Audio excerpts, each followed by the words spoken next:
말씀 전하기 전에 이렇게 몇 가지 소식을 제가 조금 보완하겠습니다. 오늘 교회에 달력이 나왔는데 나가실 때 한 분씩 가정당 한 분씩 가져가시면 될 것 같습니다. 그리고 여러분들에게 서운한 소식을 말씀드려야 되는데 2년 동안 저희 교회에서 참 열심히 이렇게 사역을 감당하신 우리 찬양 인도하셨던 청년부 담당하셨던 유효한 목사님이 또 오늘 날짜로 사임을 하게 됐어요. 잠깐 앞으로 나오시죠. 사모님도 하진이도.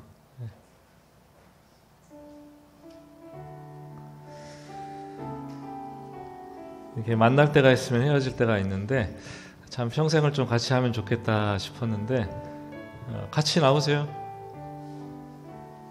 네. 이렇게 가게 돼서 안타까운 마음입니다.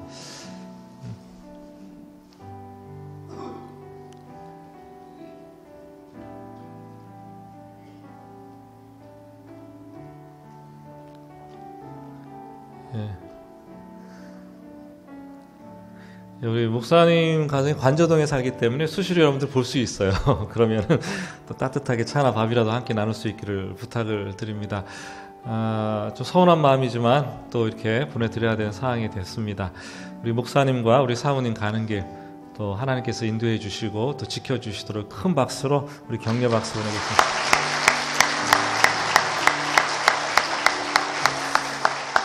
감사합니다. 끝나고 또 인사 나누시기를 바랍니다. 또 이게 서운한데 또 세워지는 분들이 또 있어요. 새롭게 오시는 분들이 있습니다. 우리 조혜은 집사님, 여러분들이 좀 깜짝 놀라실 수 있는데 조혜은 집사님께서 저희 주일학교, 초등학교 해피월드 사역자로, 교육자로 세워지십니다. 교육전도사로 세워지시죠. 잠깐 앞으로 나오실까요? 예.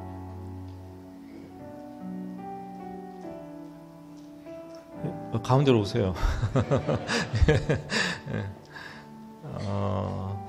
우리 조현 집사님은 오래전에 신학을 하셨는데 또 이제 신학을 하고 나서 이제 소명의 길을 사명을 계속 찾고 있다가 올해 또 이렇게 하나님 부르심 받고 자리에 섰습니다. 여러분 성경에도 나와 있잖아요. 선지자가 고향에서 어떻게 된다고요? 환영을 별로 받지 못해요. 여러분들이 아마 집사님이라고 불렀다가 전도사님 이렇게 호칭하는 것도 어려울 건데 오늘부터 좀 그렇게 하시기를 바랍니다. 그리고 사역을 잘할 수 있도록 주위에서 도와주시기를 부탁을 드립니다. 가만히 서 계시고요. 또 우리 찬양 사역자로 이춘경 우리 형제 오늘 부임하셨습니다. 앞으로 나와 주시겠어요?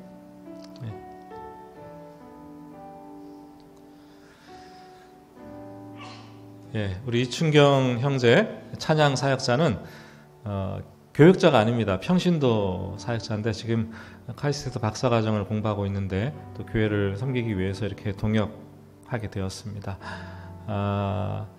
교회 와서 새롭게 적응하는 것도 쉽지는 않습니다. 새로운 사람들과 새로운 환경에서 여러분들이 기도하시고 따뜻한 말 한마디도 배려해 주시고 아름답게 동역해 주시기를 부탁을 드립니다. 우리 큰 박수로 환영하겠습니다.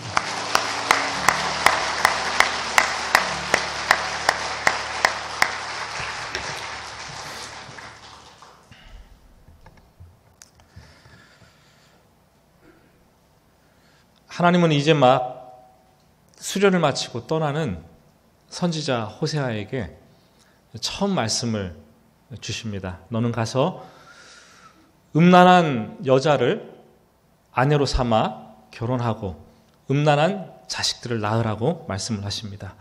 여러분 이것이 선지자에게 가장 친한 말입니까? 이게 무슨 장난입니까? 결혼이 여러분 장난이에요? 아니잖아요. 불행한 결혼은 인간이 감당하기 가장 어려운 그 시련, 역경 중에 하나임에 틀림없는데 음란한 여자를 만나서 데려와서 결혼을 하고 음란한 자식들을 낳으라는 것. 하나님께서 왜 이런 사명을 주셨을까요? 남자와 여자가 만나서 맺는 결혼관계, 호세아 선지자의 결혼 생활을 통해서 하나님 아버지께서는 당신의 마음을 세상에 보여주기를 원했습니다. 가벼운 말이 아니라 무거운 삶으로, 행동으로 보여주기를 원하셨습니다. 제가 결혼 예배를 인도할 때마다 결혼 예배 핵심 뼈대가 되는 말씀이 있습니다. 그 말씀이 무엇인가 하면 에베소서 5장 말씀이에요. 바울이 거기서 이렇게 얘기합니다. This is great mystery. 이 비밀이 크도다. 이렇게 쫙 외치면서 결혼에는 그 밑바닥에 비밀이 숨어 있다라고 얘기를 합니다. 여러분, 남자가 만나고 여자가 만나서 사랑해서 결혼하는 것이 당연한데 무슨 거기에 비밀이 숨겨져 있습니까? 그런데 비밀이 숨겨져 있다라고 얘기를 합니다. 그 비밀은 그리스도께서 교회를 사랑해서 자기를 십자가에 내어주셨던 그 사랑으로 남편이 아내를 사랑하라는 것. 그리고 아내는 교회가 그리스도를 교회의 머리로 삼고 그에게 순종하고 존경하는 것처럼 그대로 남편을 순종하고 존경하라는 것. 이 비밀을 결혼이라는 제도 속에 하나님께서 쫙 하고 숨겨 놓았다라는 거예요. 그래서 예수를 잘 믿는 부부 관계 속에서도 또 예수님이 누군가를 전혀 모르는 부부 관계 속, 그 결혼 생활 속에서도 모든 결혼은 다 그리스도와 교회의 관계를 기초로 하고 만들어졌습니다. 누구의 결혼 생활이든지 하나님과 우리의 관계를 세상에 보여주도록 설계되었고 그렇게 하기를 원하시는 것이 하나님의 마음이에요. 어떠십니까? 여러분의 지금 현재 결혼 생활이 예수님과 교회의 관계를 보여주고 있습니까? 어떠세요? 결혼 제도를 만드신 하나님의 뜻은 바로 거기에 있었어요.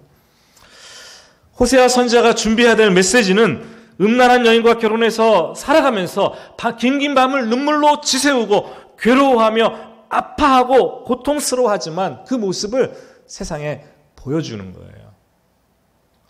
호세아 선지자에게 주어진 사명은 이스라엘 백성들이 하나님을 섬기면서 동시에 바알과 아세라를 섬기고 금송아지를 섬기는 영적 음란 때문에 얼마나 아파하시는지 마치 자기가 고멜 때문에 아파하는 것처럼 그 아픔을 아파하신다는 것을 세상에 보여주는 것이었습니다.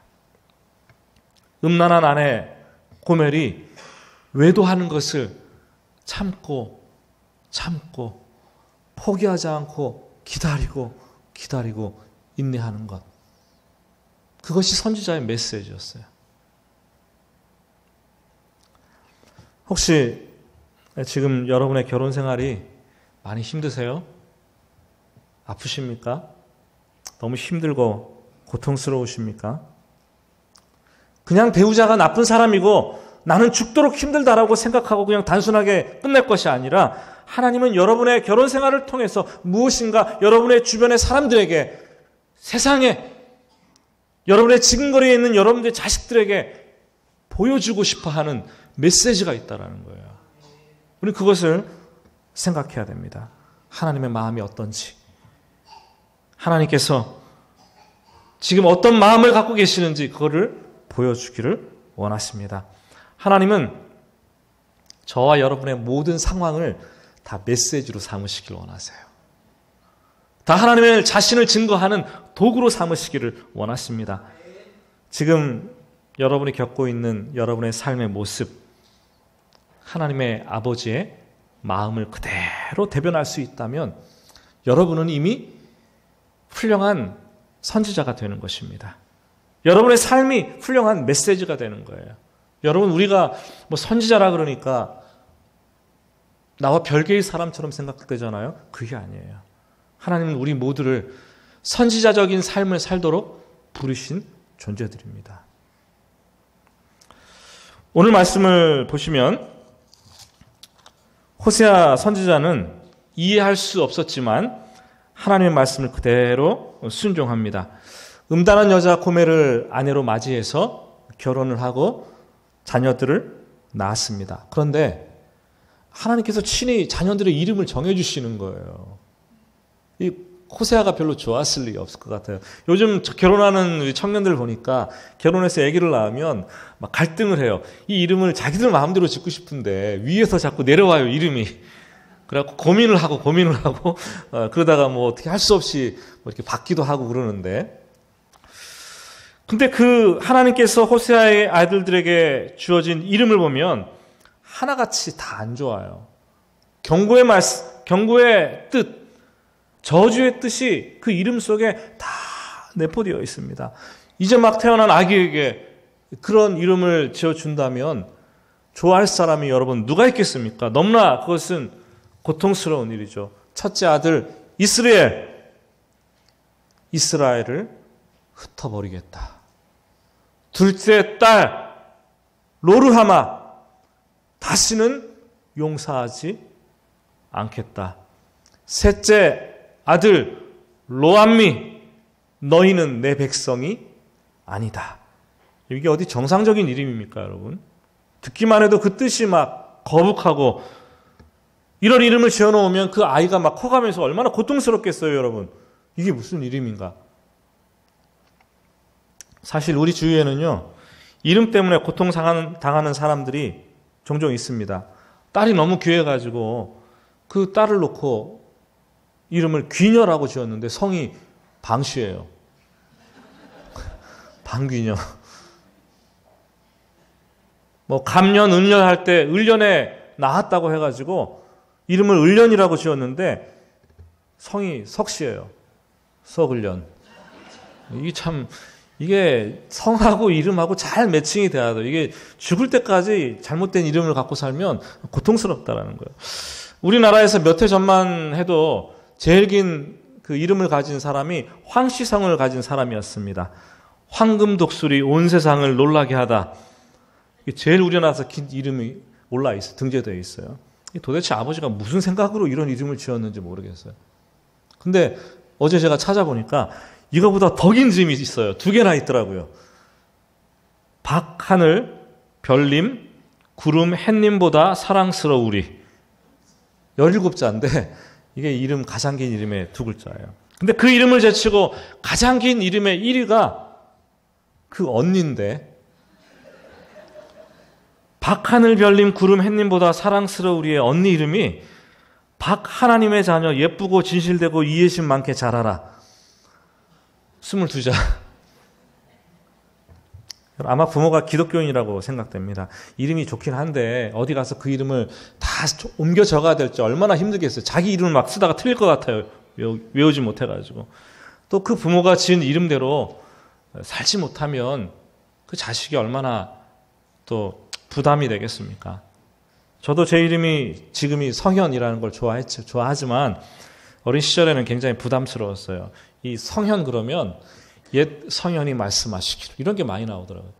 그리고 거룩할 성, 어지련, 거룩해야 되고 어지러워야 되고, 이게 참 어렸을 때는 굉장히 부담스럽더라고요. 그런데 하나님께서 호세아가 첫 아들을 낳았는데 그 이름을 이스르엘이라 하리라. 이스라엘도 아니고 이스르엘이라. 이스라엘은 하나님께서 이스라엘을 승리하게 하신다라는 거예요. 그렇지만 하나님과 더불어 승리하신다는 이스라엘이라는 이름과 발음은 비슷하지만 이스르엘, 하나님께서 다 흩어버리고 완전히 다 산산조각 낼 것이다 라는 이름을 지어 주셨습니다. 이 이름은요, 사람에겐 절대 쓰이지 않는 이름이에요. 저주의 이름이요, 멸망의 이름이요, 결코 쓰지 말아야 될 사람의 이름입니다. 하나님은 호세아의 결혼을 통해서 영적 음란으로 범죄한 이스라엘이라도 사랑하신다라는 것을 보여주셨지만 이제는 더 이상 내가 너희를 사랑하지 않고 흩어버리겠다. 산산조각 내버리겠다. 누구든지 하나님을 떠나면 흩어버리고 산산조각 내겠다는 무서운 경고의 메시지가 바로 여기에 들어있는 거예요. 원래 이스라엘은 사람 이름이 아니라 지명입니다. 갈릴리와 사마리아 중간지대에 있는 커다란 평야를 가리킵니다. 여기는 평야였기 때문에 전쟁이 끊이지 않았던 것이에요. 항상 좋지 않았던 일들이 일어났습니다. 이스라엘의 초대 왕이었던 사울, 그의 아들 다윗의 친구였던 요나단, 거기서 마지막에 블레셋 군대와 싸우다가 장렬하게 죽음을 맞이했던 것이 이스라엘 평야였습니다. 그리고 이스라엘의 우상 숭배자로서 악명을 떨쳤던 아합, 그의 아내 이세벨이 나봇이란 사람의 포도원을 강제로 뺏었어요. 근데 그 포도원이 이스라엘에 있었습니다. 그때 하나님은 예후라는 사람을 보내서 아합의 집안을 심판하라고 하십니다. 그래서 예후가 아합을 죽이고 이세벨을 궁궐로 들어가서 이세벨을 잡아서 창문 밖으로 휙 집어 던집니다. 개들이 와서 이세벨의 피를 흘리는 거예요. 그리고 한날 아합의 아들 70명을 사륙해서 이스라엘이라는 그 평지에 돌무더기를 이렇게 쌓았어요. 그곳이 바로 이스라엘. 이스라엘은 하나님께서 흩어버리시는 멸망과 심판의 장소요, 피 흘림의 장소요, 저주의 장소였습니다. 그런데 오늘 4절 말씀을 한번 볼까요? 4절 말씀 같이 읽어보겠습니다.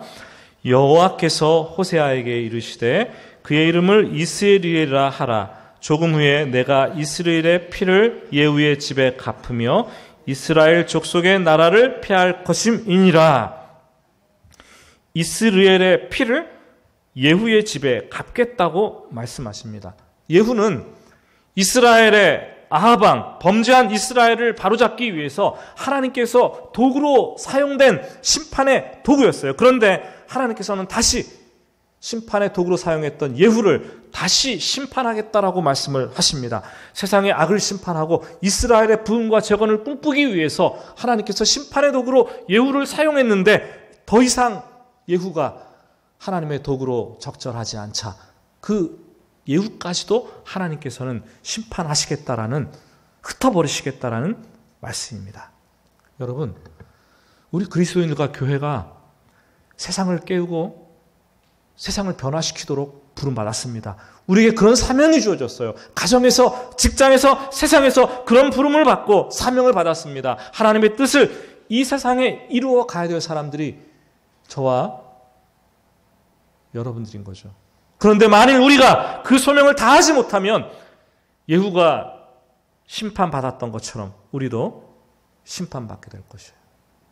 긴장해야 돼요. 교회들이 긴장해야 돼요. 깨어 있어야 돼요.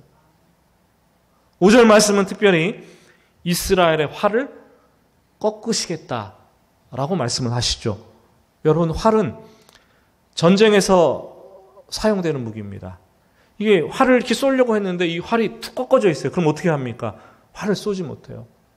활을 쏘아야 될 그 시점은 너무나 전쟁에서 중요한 시점, 적들이 달려오는 시점. 근데 활이 툭 꺾어졌어요. 전쟁에서 패하고 멸망받을 수밖에 없는 거죠. 여러분, 인생의 가장 중요한 순간에 하나님께서 우리의 인생의 활을 이렇게 꺾으실 수도 있어요. 우리가 하나님을 떠나 있고 우리가 하나님께 온전히 붙어 있지 못하면 하나님은 우리의 인생의 활을 다 꺾으시는데 그 무리는 영락없이 전쟁에 패배할 수밖에 없습니다. 힘을 쓸 수 없어요. 아무것도 아닌 존재로 그냥 전락해버릴 수밖에 없는 거예요. 사랑하는 여러분, 하나님께 꼭 붙어 있으시기 바랍니다. 그리고 하나님의 뜻대로 하루하루를 살아내시기를 다시 한번 주님의 이름으로 축복합니다. 고멜이 임신을 해서 둘째는 딸을 낳았습니다. 그러자 하나님은 둘째 이름도 정해주셨는데 로루하마라고 붙여주십니다. 다시는 용서하지 않겠다. 아마 첫째 이스라엘을 낳고 둘째를 낳기까지 2년 3년 정도는 걸렸을 거예요. 저 때는 기간이 걸렸을 것입니다. 하나님은 첫 아이를 낳았을 때 이스라엘을 흩어버리겠다라고 경고의 말씀을 하셨습니다. 경고의 말씀을 하셨으니까 회개하고 돌이키기를 원하셨겠죠. 그런데 2년이 지나고 3년이 지났음에도 불구하고 그들이 회개하지도 않고 돌아오지도 않는 거예요. 그래서 하나님은 다시 둘째 딸을 낳았을 때 이름을 붙여주시는데 다시는 용서하지 않겠다. 여러분, 제차, 2차, 3차, 4차 심판하시겠다라는 분명한 심판의 메시지를 지금 백성들에게 주고 있는 거예요. 그런데 여러분, 조금 머리를 이렇게 돌려가지고 좀 다르게 한번 생각해 보세요. 지금 하나님께서 심판의 메시지를 주신다는 것은 생각해 보면 동시에 그 메시지는 구원의 메시지요, 은혜의 메시지라는 거예요. 그냥 죄를 지으면 하나님께서 다 흩어버리시고 다 박살내버리시고 끝내버리시면 다 되는 거예요. 그런데 하나님께서 또 한 번 또다시 심판하겠다고 자꾸만 알려주시는 거예요. 왜요? 회개하고 돌아오기를 기다리고 계시기 때문에. 부모를 가진 아이들이, 그 자녀들을 키워보면 부모들이 아이들이 좀 혼날 짓을 하잖아요, 많이. 그러면은 혼내키고 막 회초리도 때로는 들지 않습니까? 근데 가만히 이렇게 보면 뭐 저도 그렇고 여러분도 그렇고 그랬을 겁니다. 혼내기 전에 꼭 하는 것이 있습니다. 뭐를 합니까, 여러분? 경고의 메시지를 날립니다. 경고의 메시지. 보통 제가 보니까 성격이 급한 부모들은 셋을 셉니다. 성격이 좀 여유로운 분들은 열을 세더라고요. 그래가지고 얘기하죠. 야, 너 열 셀 때까지 이거 안 하면 너 그때는 혼난다. 이렇게 얘기를 합니다. 그리고 숫자를 세죠. 하나, 둘, 셋, 넷, 다섯, 여섯, 일곱, 여덟, 아홉. 그 다음에 어떻게 합니까? 그렇죠. 잘 아시네요. 아홉 반. 그 다음에 또 어떻게 합니까? 아홉 반의 반. 아홉 반의 반의 반. 아홉 반의 반의 반의 반. 막 이렇게 계속 나가는 거예요. 그렇죠? 그 다음에 어떻게 합니까? 여러분, 너 안 하면 죽는다. 최후 통첩을 합니다. 그때는 돌아와야 될 시간이에요. 그럼에도 불구하고 돌아오지 않으면 그때는 두들겨 맞는 거예요, 여러분. 하나님의 심판. 하나님께서 심판을 경고하시면서도 계속해서 돌아오기를 기다리고 계십니다. 여호와는 은혜로우시며 여호와는 노하기를 더디하시며 여호와는 긍휼이 많으시며 여호와는 인자하심이 크시도다. 하나님의 선품이에요. 심판을 말씀하시지만 자꾸 은혜를 선포하시면서 기다리고 있는 거예요. 여러분, 하나님을 떠나서 죄를 지었을 때 여러분 심판의 메시지가 아직 들리고 경고의 메시지가 들린다면 그때 감사해야 돼요. 아직까지 하나님께서 나를 안아주시기를 원하시는 것이고 나를 은혜로 이끌기를 원하신다라는 메시지가 거기에 담겨 있습니다. 나중에 진짜로 마지막 때에 하나님께서 나에게 주신 은혜를 모조리 다 거두어 가시면 그때는 내가 메마른 땅을 종일 걸어가야 되는 거예요. 내가 바짝 마른 막대기같이 되어가지고 고달픈 인생을 살아가야 되는 거예요. 여러분, 경고의 말씀이 들려질 때 돌이키시고 돌아오고 마음을 잡고 신앙생활 하시기 바랍니다. 신앙생활은 관계예요. 하나님 관계 회복을 위해서 계속해서 요구하고 있는 겁니다. 9절 말씀을 보시면 이번에는 셋째 아들이 태어났습니다. 이름을 로암미라고 지었습니다. 암미라는 것은 암은 백성이라는 뜻이고 미는 나의라는 소유격입니다. 그런데 히브리어로 그 앞에 로암미, 로자가 붙었어요. 로는 부정 접두어입니다. 아니다라는 거죠. 암미는 나의 백성이라는 뜻인데 로암미, 너희는 나의 백성이 아니다라는 거예요. 언약의 관계를 이제는 완전히 끌어버리겠다라는 거예요. 회개하지 않는 백성들을 향한 최후 통첩이자 쐐기를 박는 하나님의 메시지가 틀림이 없습니다. 이게 끝인가요? 이게 끝인가요? 10절 말씀을 한번 같이 읽어보겠습니다. 10절입니다. 그러나 이스라엘 자손의 수가 바닷가의 모래같이 되어서 헤아릴 수도 없고 셀 수도 없을 것이며 전에 그들에게 이르기를 너희는 내 백성이 아니라 한 그곳에서 그들에게 이르기를 너희는 살아계신 하나님의 아들들이라 할 것이라. 그러나 다시 한번 돌아오기를 기다리는 하나님의 마음이 담겨 있습니다. 여러분, 마치 이 아들이 속을 썩이고 또 속을 썩이고 집을 나가고 또 집을 나가고 부모의 가슴에 못을 박고 또 못을 박으면 부모는 어떻게 합니까? 그때 우리 이렇게 얘기해요. 야, 너랑 나랑 이제 부모 자식의 인연 그냥 혈연 관계 끊자. 너 이제부터 내 자식 아니다. 나가. 관계 단절을 선포합니다. 그때 아버지의 마음은 찢어지는 마음이고 그냥 상실의 마음인 거예요. 그러나 그렇게 혼내고 꾸짖고 악담 아닌 악담을 퍼부으면서 나무래도 부모의 마음속에는 피눈물이 솟구치는 거예요. 여러분 경험해 보셨잖아요. 안타까움과 고통이 극에 달해서 견딜 수 없는 이 사랑의 불길이 부모의 마음속에는 막 이렇게 올라오는 거예요.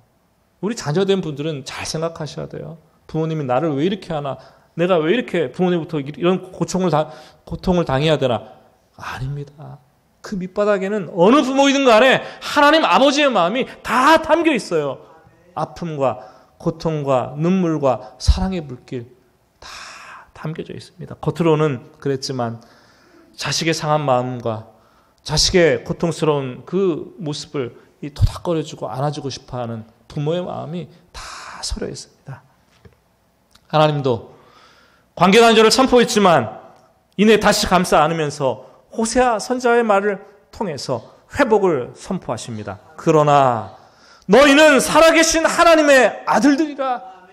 내가 관계를 끊어버리고 싶지만 그러나 너희는 하나님의 아들들이라.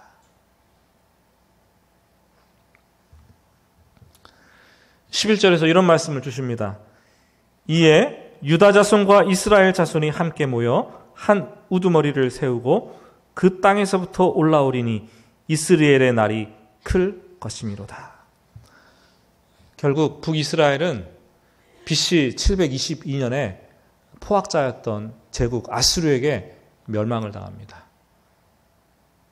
그리고 얼마 후에 남유다는 BC 586년에 바벨론 제국에게 역시 멸망을 당합니다. 그러나 하나님의 때가 지났을 때에 BC 538년에 이스라엘 백성들이 스룹바벨을 중심으로 해서 고국으로 다 포로 귀환을 하게 하십니다. 그리고 하나님은 그들을 다시 안아주시면서 암미 내 백성이라 루하마 내가 이제는 자비를 베풀 것이라 라고 선포를 하십니다. 하나님께서 그러고 보면 당신의 백성들을 징계하시는 이유는 완전히 멸망시키기 위함이 아니었어요. 깨닫고 돌아오기를 원하시는 것이고 성숙한 인격으로 자라가기를 원하시기 그런 마음이 있기 때문이라는 거예요. 하나님은 어떤 일이 있어도 우리의 상처를 싸매 주십니다. 우리를 회복시켜 주십니다. 주님의 뜻은 멸망이 아니라 결국은 구원하는 것이고 회복하는 것입니다. 살려놓는 것이에요. 여러분도 그렇고 여러분의 가정도 그렇고 교회도 그렇고 이 조국도 그렇습니다. 우리를 매질하시고 징계하신다고 느껴질 때 그래서 우리가 낙담하거나 완전히 내려놓지 말아야 돼요. 하나님의 손을 붙잡고 있어야 됩니다. 그러면 결국 회복을 시켜주시는데 회복은 원래 있던 자리로 되돌리는 것이 아니라 이전보다 훨씬 더 존귀하고 영원롭고 아름다운 위치에 우리를 데려가시는 거예요. 저는 여러분들의 삶이 그렇게 되어지기를 주님의 이름으로 축복합니다. 말씀을 맺습니다. 사랑하니까 결혼을 하겠죠. 그런데 살아보면 결혼 생활은 사랑으로 되어지는 게 아니에요. 결혼의 베이스는 언약이에요. 언약. 언약을 맺고 약속을 하고 결혼 생활을 이어가는 것입니다. 하나님과 믿음의 선조인 아브라함도 백성과 하나님 관계를 언약 백성 관계를 맺으면서 약속을 맺었어요. 언약을 체결했습니다. 그때 어떻게 언약을 맺었는가? 창세기 15장을 보면은 짐승을 머리부터 발끝까지 둘로 쫙 쪼갭니다. 피가 철철 흐르겠죠? 그 쪼개진 짐승을 이렇게 양쪽으로 벌려놨어요. 피는 막 지금 무수하게 뻘겋게 흐르고 있습니다. 그런데 고대 근동의 언약 체결 방식에 따라서 언약을 맺은 사람이 그 쪼개놓은 짐승, 피 흘리는 짐승 사이로 걸어서 손을 잡고 이렇게 지나가는 거예요. 그렇게 하는 이유는 너와 내가 이렇게 언약을 맺었는데 만약 한 사람이라도 이 언약을 어긴다면 이 쪼개놓은 짐승처럼 처참하게 죽임을 당할 것이다. 얼마나 무시무시한 언약입니까? 그런데 창세기 15장을 보니까 이게 어찌된 일인지 쪼갠 고기 사이로 지나가는 것이 아브라함과 하나님이 언약의 당사자인데 둘이 손잡고 이렇게 지나가는 것이 아니라 아브라함은 이렇게 바라보고 있고 그 사이로 타는 횃불만 이렇게 슉 하고 지나갔어요. 타는 횃불은 하나님의 임재와 하나님의 현현을 가리킵니다. 아브라함은 지나가지 않고 하나님만 그 사이로 지나갔다라는 거예요. 하나님께서 아브라함과 언약을 맺었지만 일방적으로 하나님께서 언약을 체결하셨다는 것을 보여줍니다. 여러분 천만다행이에요. 아브라함이 얼마나 많은 언약을 어겼습니까? 아브라함이 얼마나 많이 하나님과의 관계를 떠나갔습니까? 말씀을 순종하지 않았습니까? 만약에 아브라함이 그때 하나님과 손을 잡고 그 자리를 지나갔다면 아브라함은 쪼개져가지고 피 흘리며 죽었어야 될 것입니다. 여러분, 아브라함은 바로 저와 여러분이에요. 내가 하나님만 사랑하겠습니다. 하나님의 자녀가 되겠습니다. 하나님의 백성입니다라고 언약을 맺었지만 하나님은 우리의 연약함을 다 아셨어요. 네가 나랑 같이 언약을 맺었다가 너는 피 흘려 쪼개져 죽을 것이다. 너는 배신할 것인데, 너는 죄를 지을 것인데, 나를 멀리할 것인데 네가 어떻게 지나가겠니? 하나님이 일방적으로 지나가셨어요. 하나님의 생각대로 우리가 죄를 짓고 이스라엘 백성처럼 영적 음란을 하고 하나님부터 멀어지자 언약이 깨졌습니다. 언약을 맺었던, 일방적으로 맺었던 하나님 아버지는 그 길을 지나가셨기 때문에 자신이 피를 흘리고 자신이 쪼개지고 자신이 부서지고 찢겨져야 했어요. 십자가에서 예수님께서 그 일을 담당하신 거예요. 예수님의 십자가는 그런 의미가 담겨 있다는 것입니다. 사랑하는 여러분, 우리 그리스도인들이 누굽니까? 우리는 하나님의 자녀들입니다. 하나님의 성품을 마음속에 지니고 있고 닮아가야 될 백성들입니다. 오늘 그 하나님께서 호세아에게 말씀을 주신 하나님께서 우리에게 이런 말씀을 주십니다. 야, 네가 사랑할 수 없는 사람들이 있지. 야, 네가 정말 이 땅을 살면서 같이 숨쉬기도 싫은, 같이 한 장소에 있고 싶지도 않은 그런 사람들이 있지. 야, 너를 끝없이 배반하고 배신하는 그런 사람들, 그런 있지 않느냐. 네가 사랑할 수 없다고 판단했던 너의 배우자, 정말 끊임없이 너의 속을 썩이고 너를 힘들게 하는 너의 자식들 있지? 아버지의 마음을 품고 다가가라. 주님께서 말씀하시는 거예요. 그들에게 말이 아니라 너의 삶으로 아버지 하나님의 마음을 좀 보여줘라. 그리고 죽게 돌아오도록 좀 너희가 그렇게 한번 노력해보자. 이런 메시지를 주시는 거예요. 오늘 말씀을 들으면서 우리는 각자 하나님께서 주시는 음성이 있다고 생각됩니다. 지금 상황, 여러분들의 현재의 모습, 하나님 아버지의 마음을 대변하기를 원하십니다. 그 음성을 듣고 여러분 각자 삶의 현장으로 들어가시기를 주님의 이름으로 축복합니다. 우리 같이 오늘 주신 말씀 기억하면서 잠시 묵상으로 기도하겠습니다.